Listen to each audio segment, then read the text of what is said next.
Je ne savais pas qu'en 2010, j'avais prêché sur l'Apocalypse. C'était hasardeux. Et je ne savais pas qui était dans la salle. Et je ne savais pas que j'avais une réputation de tsunami. Don Carson, un théologien canadien, a l'habitude de dire que l'Église n'est jamais plus éloignée qu'une génération de son extinction. Première génération, cela marche bien. Deuxième génération, nous avons souvent des personnes qui vivent avec les acquis de la première génération. Troisième génération, on est dans les sillons des habitudes et petit à petit, l'Église s'éloigne de ses fondements. Et vous allez me dire, mais ça vaut pas la peine de venir prêcher comme ça ici à Étupe. Nous allons bien. Mais c'est précisément le problème. Parce qu'il faut finalement accepter que l'on est fragile et que l'Écriture doit nous avertir des dangers qui nous guettent, primo, mais secondo, nous équiper pour éviter justement tout dérapage. Et donc le passage que j'ai choisi ce matin, c'est finalement une prière de l'apôtre Paul pour l'Église. Et d'une certaine manière, je voudrais m'adresser aussi à Caroline, qui finalement est sur cette trajectoire de la vie chrétienne, pour qu'elle-même puisse aussi prendre à cœur ces recommandations de Paul. Certes, ce passage est adressé à la communauté, mais la communauté est composée d'individus, de vous et moi.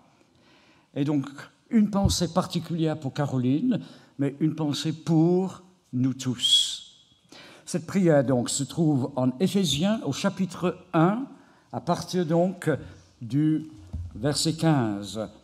Et nous allons la lire ensemble. Je projette sur l'écran.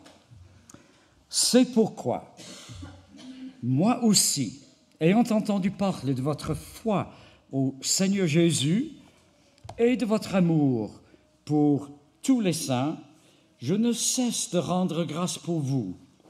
Je fais mention de vous dans mes prières, afin que le Dieu de notre Seigneur Jésus-Christ, le Père de gloire, vous donne un esprit de sagesse et de révélation, qui vous le fasse connaître, qu'il illumine les yeux de votre cœur, et de telle sorte que vous sachiez quelle est l'espérance qui s'attache à son appel, quelle est la glorieuse richesse de son héritage au milieu des saints, quelle est la grandeur surabondante de sa puissance envers nous qui croyons, selon l'action souveraine de sa force.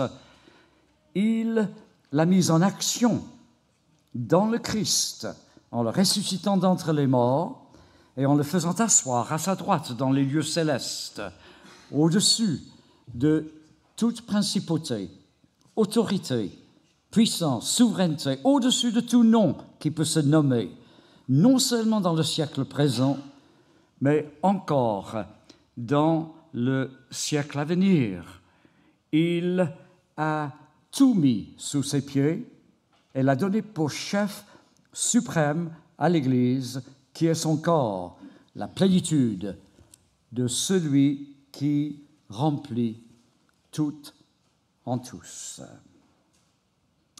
Comment faut-il prier pour l'Église? Dans ce passage que nous avons lu, Paul commence en disant « c'est pourquoi ». Autrement dit, il lie tout ce qu'il va prier à ce qui précède. Et ce début de cette épître aux Éphésiens est remarquable. Dans ces versets 3 à 14, Paul explique l'Évangile. Et c'est un texte dense. Finalement, il parcourt tout le projet de salut. Depuis l'éternité passée jusque dans le présent, jusqu'à l'éternité future.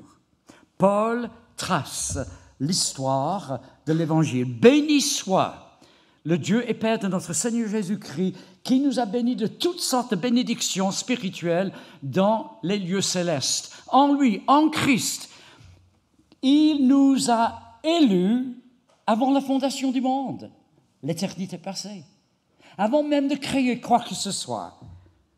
Dieu nous a élus et adoptés. Son choix date d'avant la création du monde. Et, dit le texte, il nous a rachetés et pardonnés dans le présent, dans l'histoire, par la venue de Christ, par la mort sur la croix. Et il nous a donné, comme gage de notre héritage, le sceau de son Saint-Esprit.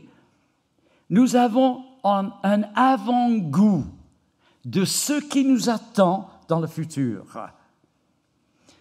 Dieu nous a élus avant la fondation du monde.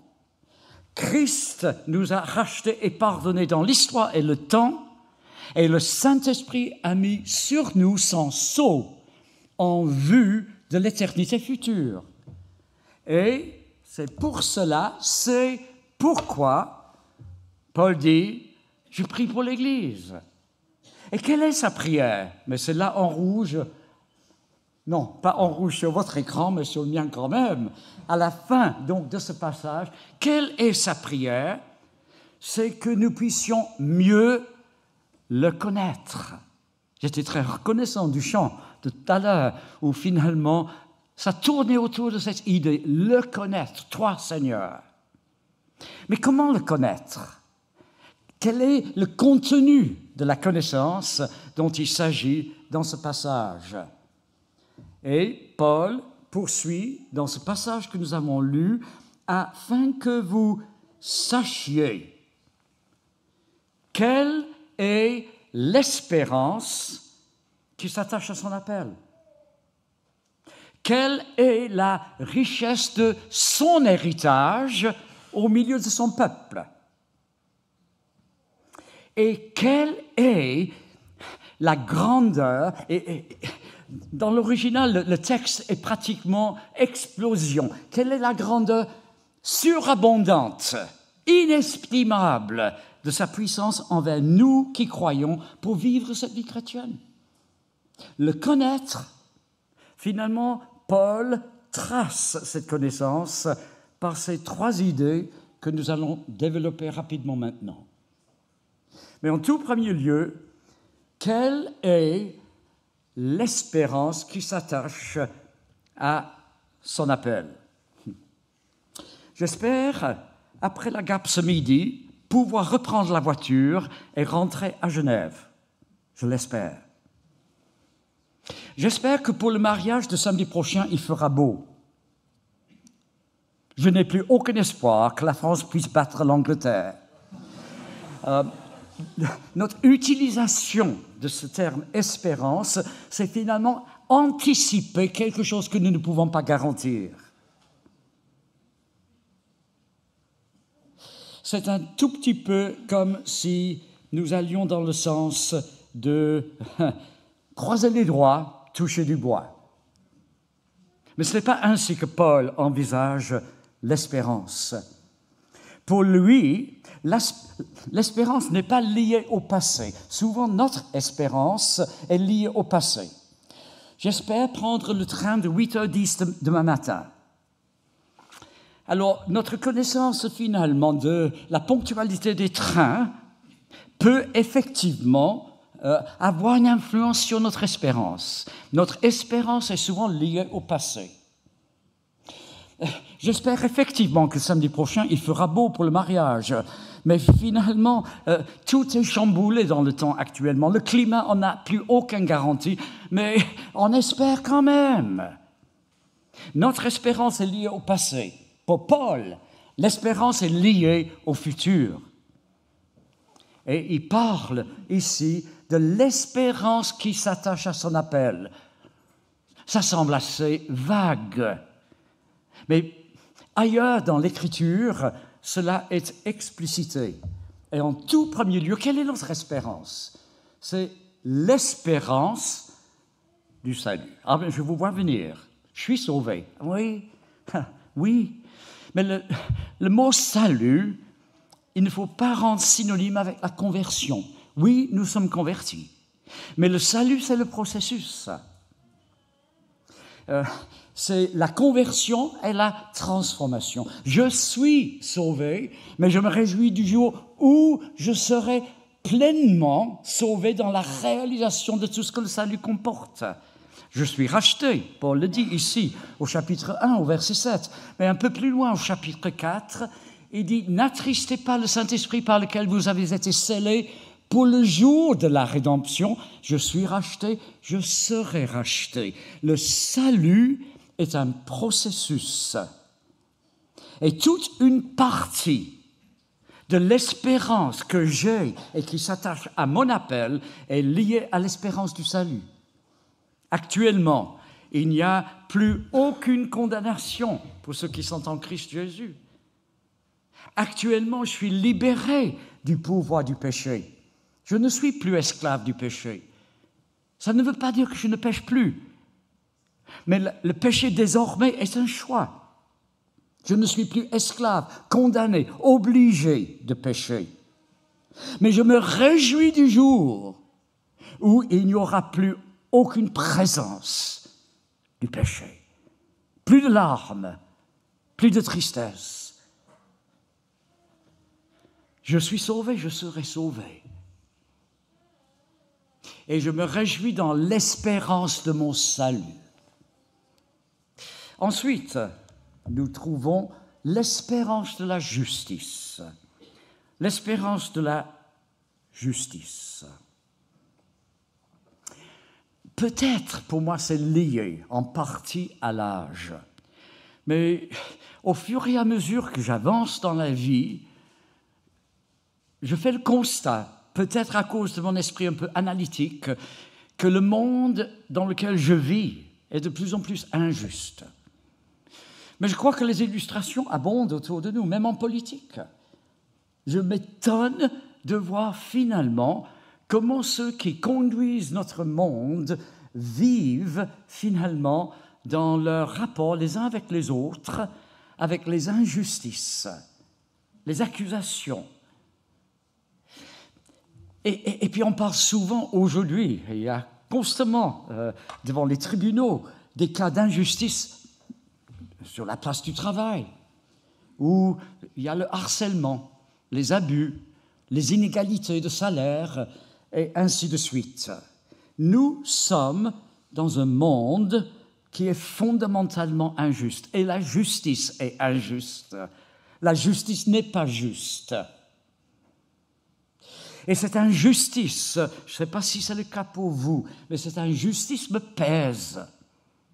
Ce que je vois autour de moi me chagrine, m'attriste.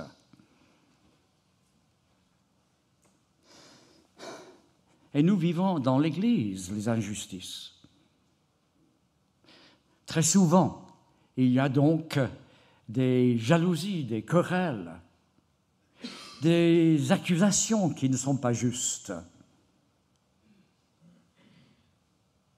Tout au long de mon parcours de pratiquement 60 ans de service ici en France, j'ai vécu l'une ou l'autre situation profondément injuste. Les accusations, les calomnies. Et devant, finalement, ces injustices, on a tendance à réagir avec colère. Et si ce n'est pas avec colère, c'est avec un esprit de vengeance. Et finalement, quand on réagit avec colère ou vengeance devant l'injustice, on se punit soi-même. Comment réagir devant les injustices ?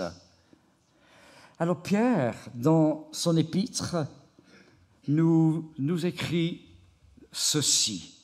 Lui qui, insulté, ne rendait pas l'insulte. Souffrant, ne faisait pas de menaces, mais s'en remettait à celui qui juge justement. Il faut avoir le courage de reconnaître que nous sommes à la fois ceux qui sont auteurs et récipients de l'injustice. Je sais que dans mon parcours, j'ai été injuste envers des collègues, des amis. Et je sais que j'ai été aussi un récipient, un objet de l'injustice. Comment réagir devant ces injustices? Christ s'est remis à celui qui juge justement. Pour éviter de vivre dans l'amertume, la colère ou dans la vengeance, il faut que je me réjouisse qu'un jour, la lumière se fera, la vérité se saura, et tout le monde verra la justice parfaitement accomplie.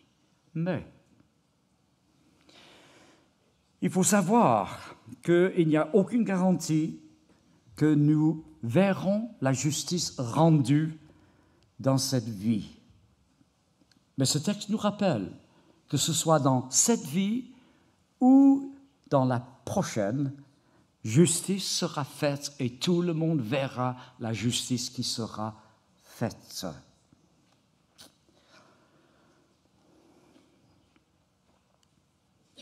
Et la seule manière de vivre en paix devant ces injustices, c'est de se réjouir du jugement futur.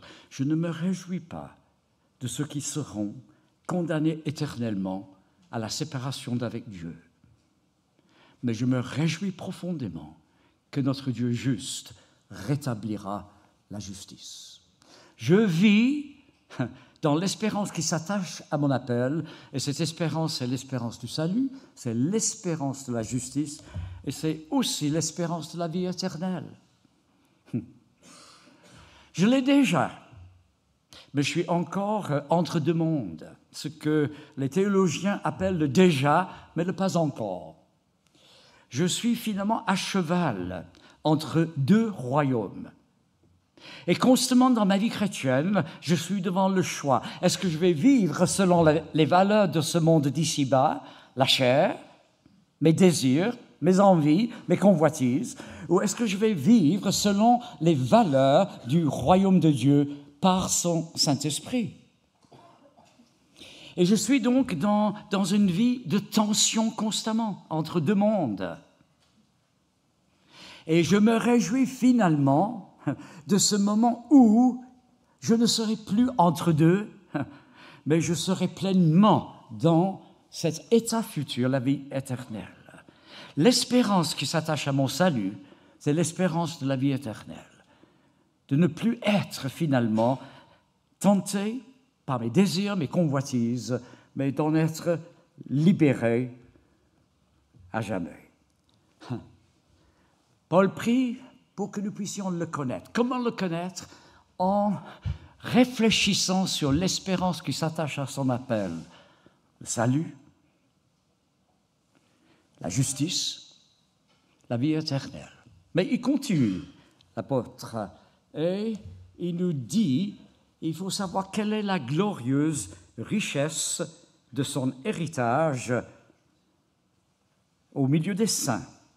Donc, il serait légitime de penser en termes de notre héritage. Nous avons dit tout à l'heure, à partir du prologue de cet épître, que le Saint-Esprit nous a scellés en vue de l'héritage à venir. Et toute cette idée est abondamment commentée dans l'Écriture. Oui, nous avons en perspective un héritage remarquable, et on s'en réjouit. Mais ce n'est pas cela dont il est question ici. Il est question ici de son héritage au milieu des saints. Il faut renverser la vapeur à 180 degrés. Il n'est pas question de notre héritage, mais de son héritage. Et nous, juifs et païens convertis, nous sommes son héritage. Nous lui appartenons. Et il y a ce texte de l'Ancien Testament que je vous lis. Moi, je pense même que je l'ai mis. Quand le Très-Haut donna un héritage aux nations, quand il sépara les uns des autres des fils d'Adam, il fixa la limite des peuples, les limites des peuples, d'après le nombre des fils d'Israël. C'est le partage de l'Éternel, c'est son peuple, Jacob, et sa part d'héritage. Et cette idée de l'Ancien Testament est transposée jusque dans le Nouveau Testament pour nous dire que nous sommes son héritage. Ça ne vous dit rien, je le vois avec les personnes qui bâillent et les yeux qui se ferment. Mais je vais maintenant l'illustrer. Je ne sais pas si vous avez visité Londres, sinon il vous manque quelque chose d'essentiel à votre culture. Mais si vous visitez Londres, il faut un jour aller à la Tour de Londres et observer, regarder les bijoux de la couronne avec l'un des diamants les plus importants, gros et précieux du monde. Quand on passe, donc on est minuté, hein, on est là en file et les personnes sont toujours en train de nous dire passez, hein, mais on passe devant ces bijoux de la couronne du royaume. C'est extraordinaire, extraordinaire. Et je l'ai fait l'une ou l'autre fois. Et quand on passe devant, on entend les personnes devant et derrière. Waouh! Oh, incroyable! Parce que finalement, ces bijoux font partie de l'héritage de la couronne. Élisabeth portait parfois ses bijoux, mais Charles savait qu'il allait les hériter. Et probablement William y pense aussi à l'héritage. Ça ne lui appartient pas, mais ça fait partie de l'héritage de la couronne. Et souvent, dans notre monde actuel, il y a autour de nous des personnes extraordinairement aisées et l'héritage est publié dans les grands magazines du People. Donc on sait quels seront les héritages de certaines personnes.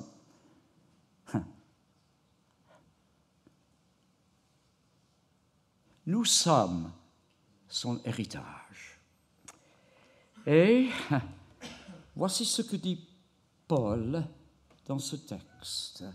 Ainsi désormais, les principautés et les pouvoirs dans les lieux célestes connaissent par l'Église la sagesse de Dieu dans sa grande diversité. Qu'est-ce que ça veut dire? Ça veut dire que notre manière de vivre doit être tellement différente de la manière de vivre du monde que lorsque les personnes nous voient, ils disent « Waouh! Ah! C'est extraordinaire !» Donc, si je parle d'une manière différente de vivre, comprenez-moi bien, je ne dis pas que nous sommes appelés à être odieux, agressifs, arrogants, des extraterrestres.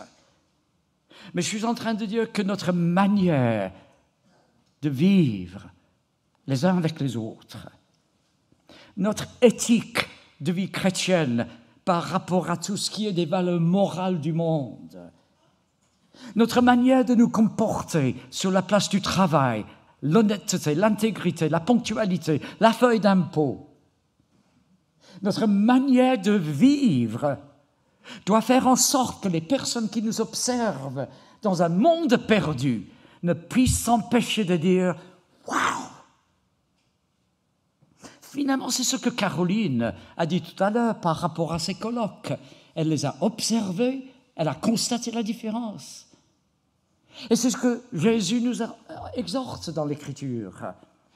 Par ceci, par votre manière, finalement, de vous comporter, tout le monde saura que vous m'appartenez. Et je termine.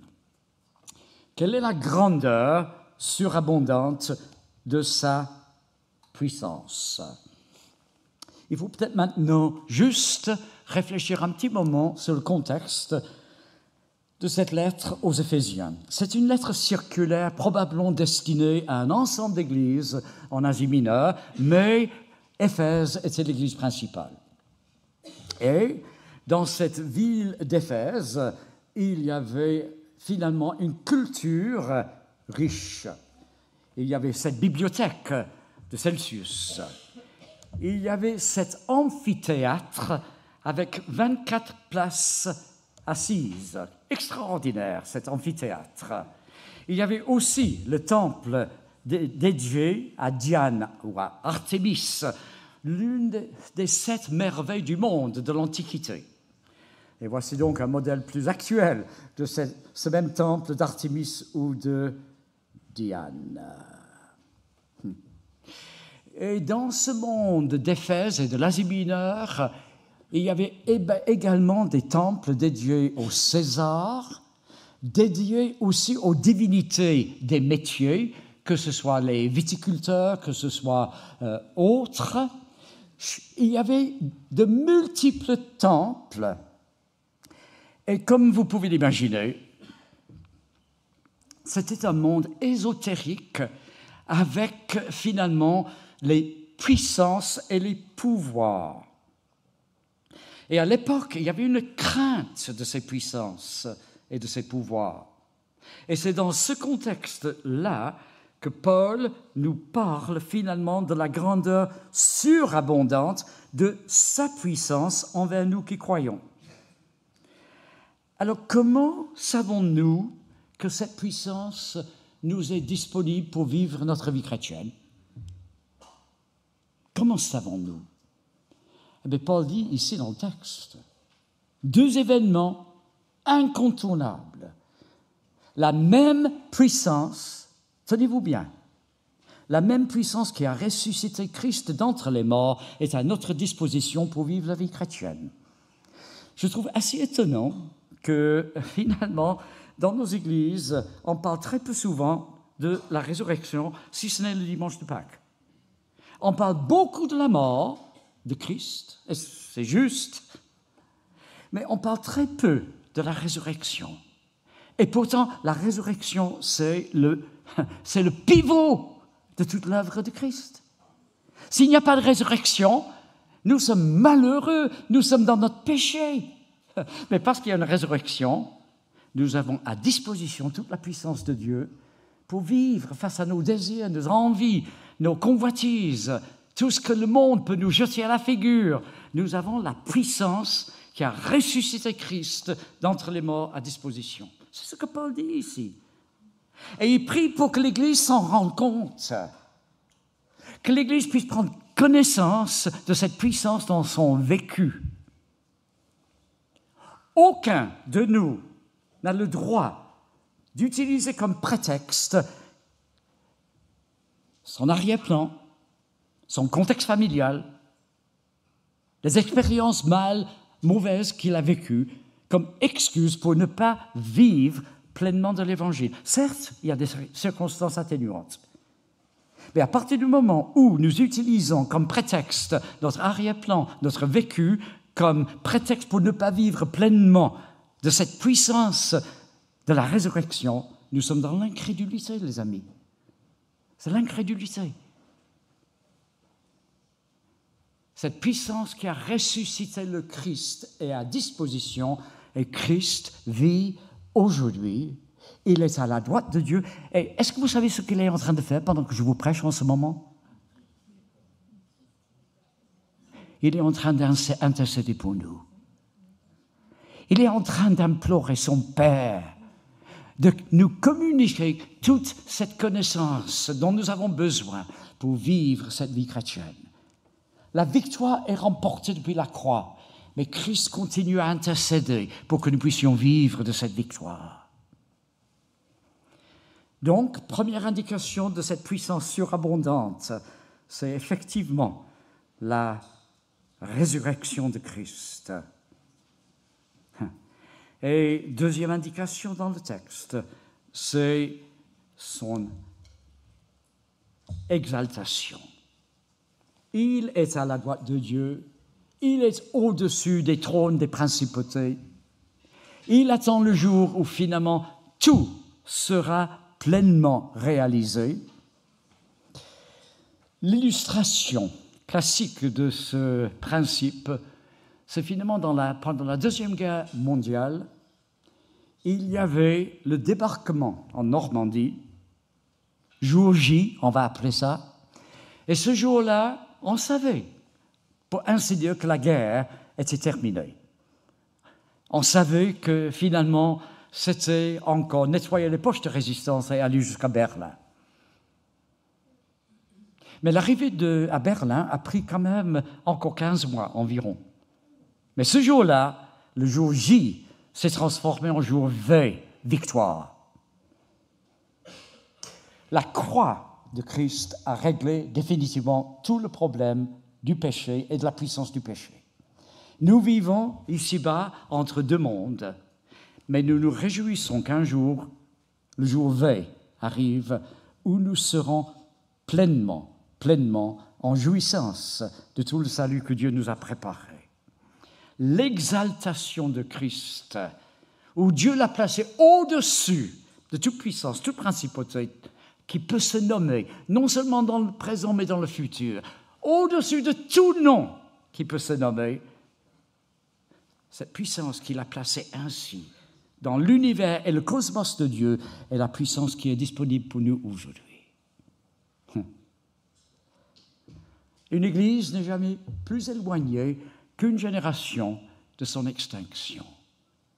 Comment, finalement, nous préparer pour vivre la pérennité dans l'Église? Comment est-ce que l'Église des Tupes va assurer que la prochaine génération va poursuivre sur les mêmes bases? Comment assurer que l'action biblique va continuer sa trajectoire et rester fidèle à l'Écriture? C'est en revenant à cette prière de Paul, le connaître. Le connaître, quelle est l'espérance qui s'attache à mon appel? L'espérance de salut, l'espérance de la justice, l'espérance de la vie éternelle. Quelle est la richesse glorieuse de son héritage au milieu des saints? Cela doit finalement profondément affecter ma manière de vivre, mes relations avec vous, mes relations avec les personnes avec qui j'ai des difficultés.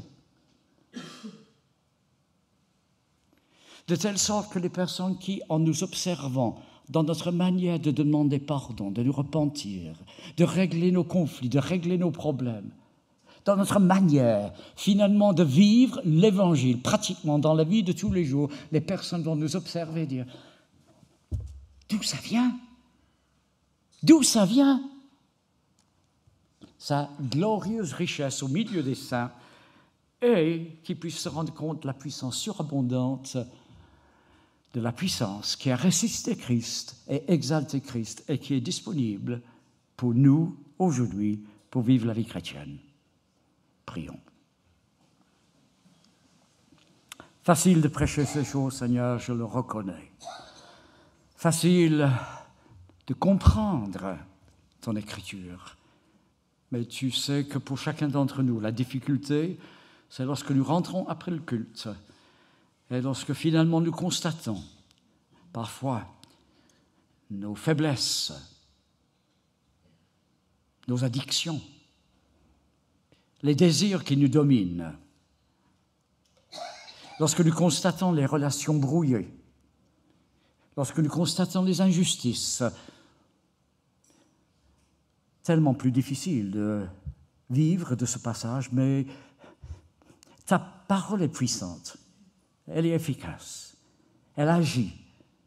Et en plus, tu nous accordes ton Saint-Esprit. Aie pitié de nous, viens à notre secours pour que nous soyons de ceux qui avancions, nous te prions dans ta connaissance et pour ta gloire. Amen.